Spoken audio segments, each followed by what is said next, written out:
Hello mga kaguro, kumusta na po? Magandang balita po dahil patuloy na naglalabas ang Department of Budget and Management ng SARO o Special Allotment Release Order para sa PBB 2021 nating mga guro. At ngayong araw nga ay mayroong siyam na mga rehiyon ang patuloy na nabigyan ulit. Anong mga rehiyon kaya ang mga ito? Bago natin simulan yan, sa muli akin kayong inaanyayaan na kung hindi ka pa nakasubscribe sa ating YouTube channel ay mag-subscribe na po. At i-follow nyo na rin ang ating Facebook page para patuloy kayong updated every time na mayroon tayong upload. Salamat mga kaguro. So ito na ang siyam na mga rehiyon na nabigyan ulit ng SARO sa ngayong araw, August 3, 2023. Ito ay mga paaralan at mga division offices sa mga rehiyon ng Region 13, Region 6, Cordillera Administrative Region, Region 4B, Region 10, Region 11, Region 7, Region 8, at Region 3. Ang mga kaparehong rehiyon na nabigyan noong mga nakaraang araw at sa ngayong araw ay ang mga paaralan na hindi pa nakakatanggap ng mga SARO. So ito po yung mga listahan ng mga paaralan at mga division offices na nabigyan na sa ngayong araw.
Iyon po ang mga listahan na nakatanggap na ng SARO sa ngayong araw, August 3, 2023.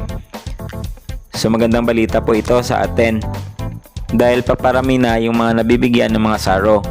Sa mga hindi pa nakakatanggap ay mag-antay-antay na lang po dahil kaunting panahon na lang ay mabibigyan din tayo nito. So hanggang dito na lang muna tayo mga kaguro. Salamat po sa panonood.